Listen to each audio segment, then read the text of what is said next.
Hi guys! నిన్న అమెరికాలో ఊహించని ఘటన చోటు చేసుకుంది. డొనాల్డ్ ట్రంప్ పైన హత్యాయత్నం జరిగింది. ఆయన నిన్న ఎన్నికల బహిరంగ సభలో పెన్సిల్వేనియాలోని ఒక బహిరంగ సభలో పాల్గొన్నారు. ఆయన మీద కాల్పులు జరిపారు. ఆ జరిపిన వ్యక్తి 20 ఏళ్ల మాథ్యూ క్రూక్స్. అక్కడే ఆ సమీపంలోనే నివాసం ఉంటున్నాడు. 70 కిలోమీటర్ల దూరంలో అతని నివాసం ఉంది. సో, అతను ఒక వారం రోజుల నుంచి రెక్కీ నిర్వహించినట్లుగా చెప్తున్నారు. సో, ట్రంప్‌ని పాయింట్ బ్లాంక్‌లో కాల్చాలని ట్రై చేశాడు. కుర్చీలో తప్పించుకున్నారు. ఆయన కుడి చెవి పైనుంచి తోటా దూసుకెళ్ళిపోయింది. ఆ చెవికి గాయమై రక్తస్రావం జరిగింది. దీంతో ఆయన వెంటనే కిందకి వంగారు. ఆయన చుట్టూ గూడా బాడీగార్డ్స్ ఆయన్ని రక్షణ కవచంలా మారారు. ఆ తర్వాత వెంటనే మాథ్యూ క్రూక్ ఎవరైతే ఉన్నారో ఆ దుండగుడిని వెంటనే సీక్రెట్ ఏజెన్సీ కాల్చి చంపేసింది. తర్వాత వెంటనే ట్రంప్‌ని వేదికపై నుంచి దించి హాస్పిటల్‌కి తరలించారు. ప్రస్తుతం ఆయన సురక్షితంగానే ఉన్నారంటూ భద్రతా అధికారులు తెలిపారు. ట్రంప్ ఈ దాడి వెనక తన ప్రత్యర్థులు ఉన్నారంటూ వ్యాఖ్యానిస్తున్నారు. అండ్ హాస్పిటల్‌కి వెళ్ళేటప్పుడు ఆయన పిడికిలి బిగించి నినాదాలు చేశారు. తన కార్యకర్తలను ఉత్సాహపరిచే విధంగా తాను నినాదాలు చేశారు.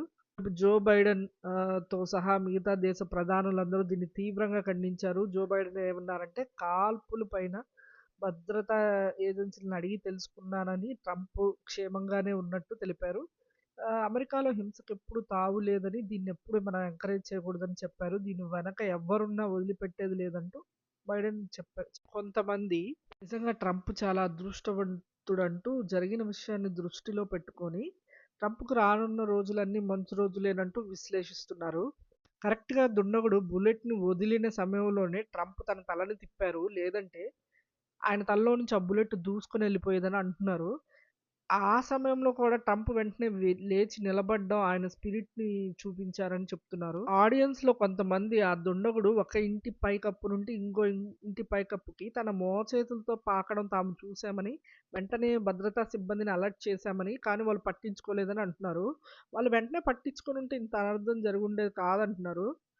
ఏదేమైనా ఒక వ్యక్తి మరణించగా, ఇంకా ఇద్దరు ఆడియన్స్‌లో వాళ్ళ పరిస్థితి విషమంగా ఉంది ప్రస్తుతం. మరణించిన అతను 50 సంవత్సరాలు కలిగిన వ్యక్తి. అతని పేరు కోరీ.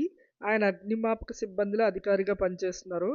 ఇందులో మరణించిన, గాయపడిన వ్యక్తుల కోసం ట్రంప్ పార్టీ తరపు నుంచి ఆర్థిక అధికారి అయిన తరపు నుంచి వాళ్ళు కొంత మనీని ఫండ్ ద్వారా కలెక్ట్ చేయడం జరిగింది. $3,00,000 వరకు వాళ్ళు కలెక్ట్ చేయగలిగారు. ఫండ్ ద్వారా ఈ నిధినైతే కలెక్ట్ చేయగలిగారు. పోలీసులు దుండగుడు ఎవరైతే ఉన్నారో మాథ్యూ క్రూక్ గురించి వివరాలు సేకరిస్తున్నారు. ఈ 20 ఏళ్ల అతను 2022లోనే జస్ట్ గ్రాడ్యుయేషన్ పూర్తి చేసుకొని ఒక నర్సింగ్ హోమ్ కిచెన్‌లో పనిచేస్తున్నాడంట. చాలా గుడ్ స్టూడెంట్ ఈ అబ్బాయి. అండ్ 500 ప్రైజ్ మనీ కూడా గెలిచాడు మ్యాథ్స్ అండ్ సైన్స్ కాంపిటీషన్స్‌లో. అక్కడ లోకల్ పేపర్ ప్రచురించింది. ఇతను రిపబ్లికన్ పార్టీలో రిజిస్టర్డ్ మెంబర్‌గా కూడా ఉన్నాడు.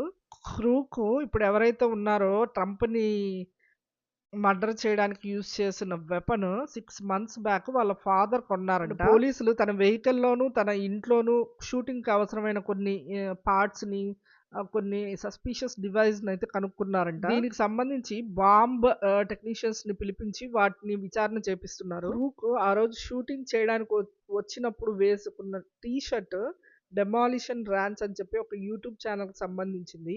అది యాక్చువల్‌గా గన్స్ అండ్ అందులో కంటెంట్ ఏంటంటే guns and demolition content. So, ఈ ఛానెల్‌లో చాలామంది మిలియన్ సబ్‌స్క్రైబర్స్ వరకు ఉన్నారు. సో, దీనిలో డిఫరెంట్ గన్స్ ఇంకా ఎక్స్‌ప్లోజివ్ డివైసెస్‌ని అన్నిటిని చూపిస్తూ ఉంటారంట.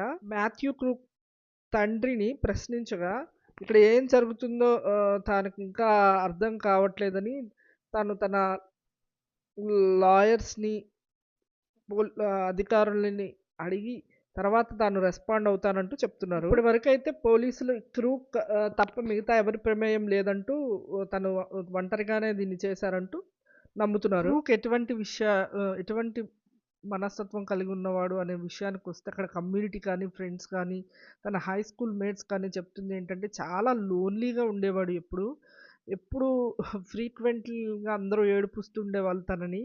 అండ్ తను యేసుకొచ్చే దుస్తులు కూడా విచిత్రంగా ఏదో హంటింగ్‌కి వెళ్ళినప్పుడు వేసుకెళ్ళే దుస్తులన్నీ వేసుకొస్తూ ఉండేవాడు అంటూ చెప్తున్నారు. మనకి గవర్నమెంట్ అన్న, ఈ హిస్టరీ గురించన్నా తెలుసుకోవడం అంటే చాలా ఇంట్రెస్ట్ అని చెప్తున్నారు. చాలా సింపుల్‌గా, క్వైట్‌గా ఉంటాడు ఎప్పుడు. ఏ విషయంలోని తలదూర్చడు ఎక్కువగా. తన ఫ్రెండ్స్ ఎవరు అంటే ఎవరు చెప్పలేకపోతున్నారు. ఎందుకంటే ఎవరితోనూ అంత ఈజీగా మెలిగే వ్యక్తి కాదంటున్నారు. ఎథల్ పార్క్ లాంటి వాతావరణంలో కురుక్కు లాంటి వ్యక్తి ఇలాంటి పని చేయడం తమని ఆశ్చర్యానికి, షాక్‌కి గురి చేసిందని చెప్తున్నారు. తన ఇంటిలోను అండ్ వెహికల్‌లోను కొన్ని సస్పీషియస్ గన్స్ అవి దొరకడంతో ఆహ్, ఇంటిని సీజ్ చేశారు. అటువైపు నుంచి రాకపోకలను నిలిపివేశారు.